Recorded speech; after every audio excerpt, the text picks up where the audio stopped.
Everyone, welcome back to my channel Inaaya fashion. तो आज हम आपको 3 से 4 साल की बेबी गर्ल के लिए ये ड्रेस बनाना सिखाएंगे। अगर आपको मेरी वीडियो हेल्पफुल लगे तो मेरे चैनल को लाइक करें, सब्सक्राइब करें ताकि मेरे आने वाली वीडियो की अपडेट आपको मिल सके। तो आइए अब हम अपनी वीडियो स्टार्ट करते हैं। तो मैंने ये इस तरह से कपड़ा ले लिया है और मैंने इसको 4 फोल्ड करके इस तरह से बिछा लिया। अब हम इसको अपने मेज़रमेंट के हिसाब से निशान लगा लेंगे। तीरा का हाफ 5 इंच और 5 इंच ही मैंने इसका आर्म होल लिया है।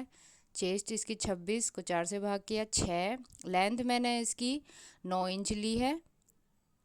इसी तरह से हम इसके वेस्ट का भी निशान लगा लेंगे और 1 इंच इसका मार्जिन।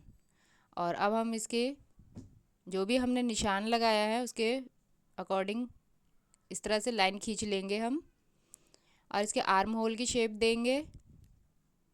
तो ये मैंने इस तरह से शेप दे दी। अब हम इसकी कटिंग कर देंगे। तो इस तरह से जैसे जैसे हमने निशान लगाया है वैसे वैसे ही हम इसकी कटिंग कर लेंगे। तो ये हमारा कट हो गया है। अब हम इसके आर्म होल की कटिंग करेंगे। इस तरह से मैंने ये कट कर दिया।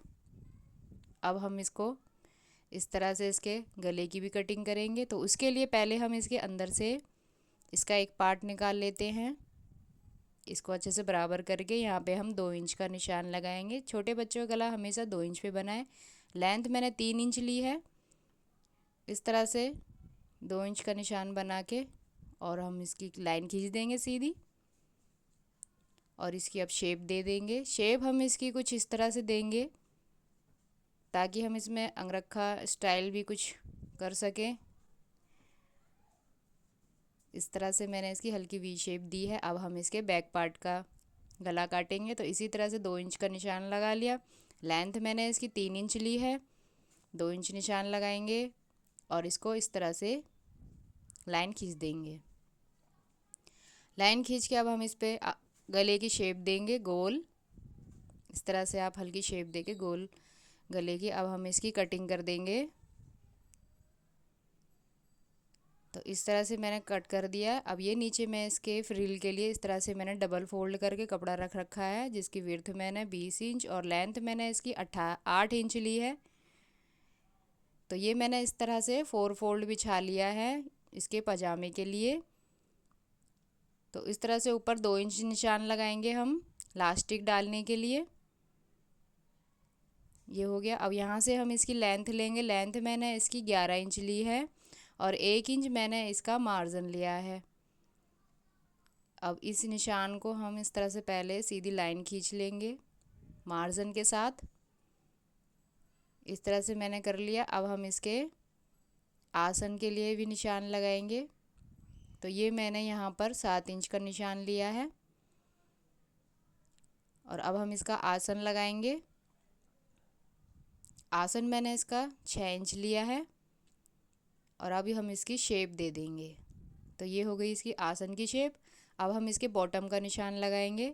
बॉटम मैंने इसका 5 इंच रखा है और 1 इंच इसका मार्जिन। अब हम इसकी एक लाइन खींच देंगे आसन से बॉटम तक की और अब हम इसकी कटिंग कर देंगे। जैसे जैसे हमने इसका निशान लगाया है वैसे वैसे हम इसकी कटिंग कर देंगे।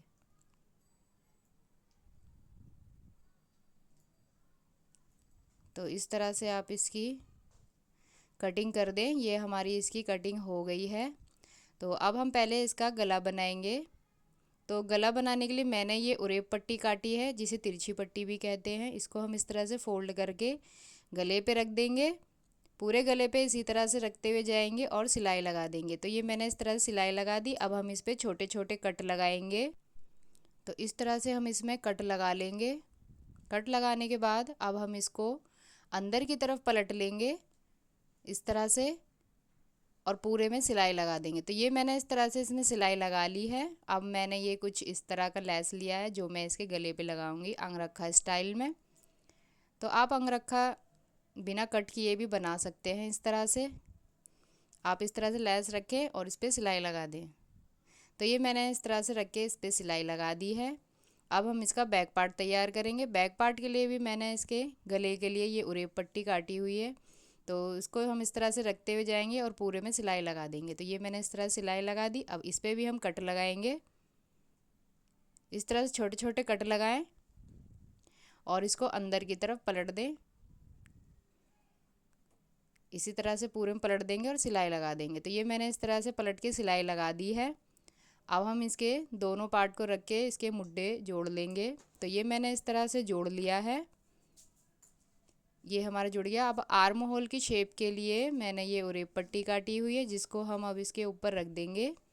जैसे जैसे आपके आर्म होल की शेप है आप इसको वैसे वैसे रखते जाएं और पूरे में सिलाई लगा दें। दोनों में हम इसी तरह से लगा लेंगे। तो इस तरह से कुछ आप इसकी सिलाई लगाएं।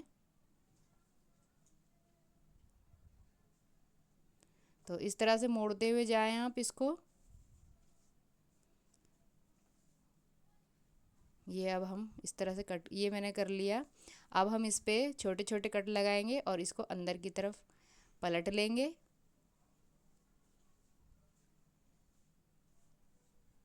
इस तरह से हम इसको अंदर की तरफ पलटेंगे और सिलाई लगा देंगे दोनों में इसी तरह से। तो ये मैंने इस तरह से दोनों मुड्ढे तैयार कर लिए हैं। अब हम इसके नीचे का घेर तैयार करेंगे। तो घेर तैयार करने के लिए मैंने ये इस तरह से इसकी फ्रिल बनानी है। तो मैं पहले इसको नीचे से पतला पतला मोड़ लेंगे। तो ये मैंने मोड़ लिया है इस पर इस तरह से। अब हम इसके ऊपर में 5 नंबर की एक सिलाई लगा देंगे।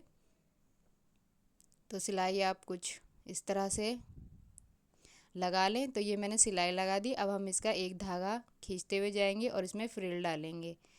धागा खींचते वक्त ध्यान रहे कि धागा टूटे ना। इसी तरह से हम इसका दूसरा भी पार्ट तैयार कर लेंगे। तो ये दोनों मैंने इसी तरह से तैयार कर लिए हैं। और अब हम इसको कोटी में इस तरह से अटैच करेंगे। यहाँ पे हम सिलाई लगा देंगे। तो ये मैंने सिलाई लगा दी है। अब हम इसको पलट के भी इसके ऊपर में एक और सिलाई लगा देंगे। तो इस तरह से आप इसको इसके ऊपर सिलाई लगा दें। इस तरह से आप सिलाई लगाएं। ये मैंने इसमें सिलाई लगा दी। ऐसे ही हम इसके बैक में भी सिलाई लगा लेंगे। बैक में भी हम ऐसे ही इसको तैयार करेंगे। तो ये मैंने इस तरह से दोनों में तैयार कर लिए। अब हम इसके साइड की फिटिंग लगा देंगे।